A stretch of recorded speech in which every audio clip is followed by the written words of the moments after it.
Edge 50 Fusion or the Nord CE4? Which phone should you buy under Rs 25,000? Let's find that out without wasting any time. Arnav, stop doing that. Alright. Hi, I'm Harshad. You're watching Trakin English, your destination for detailed, incisive gadget reviews.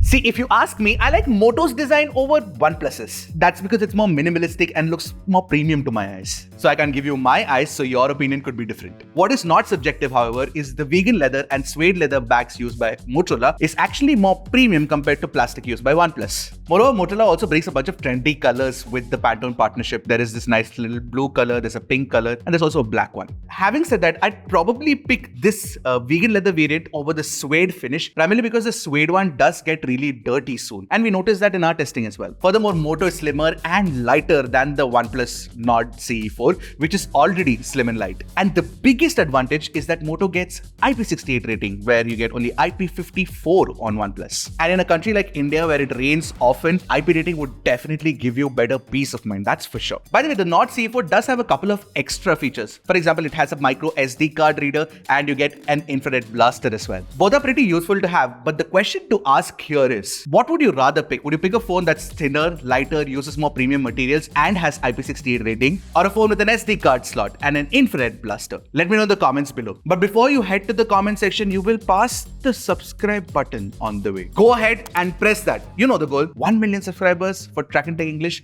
by the end of 2024 and a clean-shaven, really ugly looking Ashar. Now we're back to yet another fundamental conundrum. A curved display or a flat one? See, you and I know that I prefer flat panels, but a lot of people do prefer curved panels, so I don't know which side you're on. But let's talk about the technical details, and starting off with the fact that Motorola actually offers a higher refresh rate of 144Hz compared to 120Hz on OnePlus. Secondly, the high brightness mode or the auto brightness is higher on Moto compared to OnePlus, so when you take it outdoors under direct sunlight, Motorola is brighter than OnePlus. You can see that for yourself. Color accuracy wise, you get 100% DCI-P3 color gamut on Motorola, and it's very close to neutral.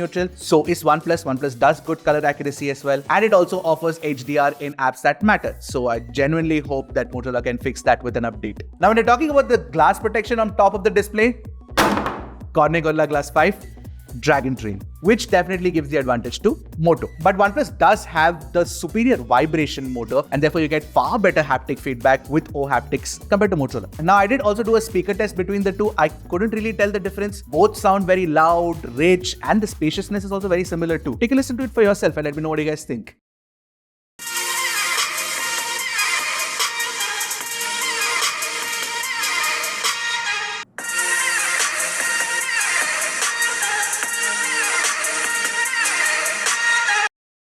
And for the audiophiles in the house, both the phones support both the LDAC and the LHDC codecs. So, the Snapdragon 7 Gen 3 inside the Nord CE4 is definitely more powerful than the 7S Gen 2 inside the Edge 50 Fusion. So, you get higher scores on Antutu, you get higher scores on Geekbench, and you get better gaming performance as well. For example, in BGMI, you can achieve 60 FPS at HDR graphics on OnePlus, whereas on Moto, it's 60 FPS at smooth graphics, low graphics settings basically. Now, obviously, in terms of raw performance, OnePlus will be better than Moto. But we also tried our CPU throttle test where we ran 40 threads for 30 minutes, and Motorola actually offered better CPU stability of 84% compared to 76% on OnePlus. Of course, OnePlus had higher chips. Now, for users who don't care about gaming, the 7S Gen 2 should work absolutely fine in daily usage. With the Motorola Edge 50 Fusion, I faced no stutters. It was very, very smooth. But that's also true for the Nord CE4. It's also very fast, very smooth. But I did notice something: animations. On Motorola, you get fast and smooth animations when you're opening or closing apps. On OnePlus, however, there are stutters sometimes in the app opening animation when it doesn't fire.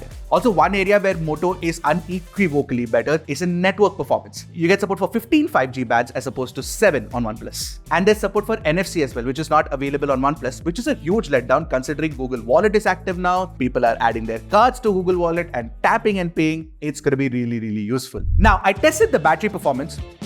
And I got 7 to 8 hours of screen on time on Moto with 5000 mAh battery, and you get 8 to 9 hours on OnePlus with 5500 mAh battery. Battery charging is faster on OnePlus 2. You get 100 watt charging speeds compared to 68 watt on Moto. So 0 to 100 takes about 29-30 minutes on OnePlus to full charge, and on Moto it takes about 45 minutes. So battery life and charging speeds, OnePlus wins. Now I've spoken at length about the software experience on both these phones. Hello UI on Motorola and Oxygen OS on OnePlus. I won't go into the depths here, but here are the things that you need to know. Firstly, OnePlus promises 2 years of software updates, where Motorola promises 3. As far as promises go, yes, Motorola definitely one-ups OnePlus. But keep in mind that OnePlus has been more consistent with software updates. So we'll have to wait and watch if Motorola can do that as well. Hello UI has absolutely no bloatware apps whatsoever. I mean, there's LinkedIn pre-installed, but I think most people use it anyway. OnePlus, on the other hand, does ask you to pre-install apps on the Nord CE4, something I hadn't seen previously on a OnePlus phone. Now you can uninstall Tile Match and Bubble Pop, but why install it in the first place, OnePlus? You never used to do this. Also, in terms of the software features itself, I find Motorola more premium with gestures, Moto Secure, and Ready For. On OnePlus, you definitely have that dynamic island ripoff.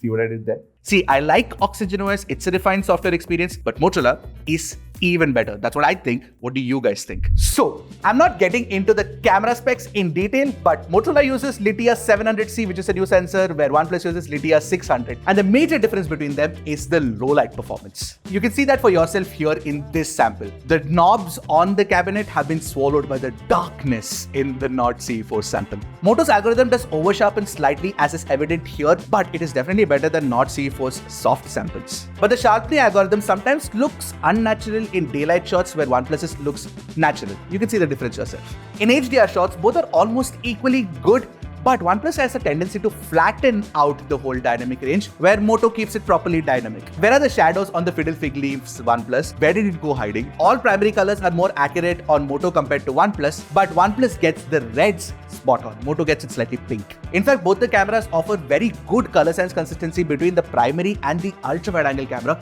For 25,000 rupee phones, this is good. The skin tones on people is where Motorola beats OnePlus fair and square.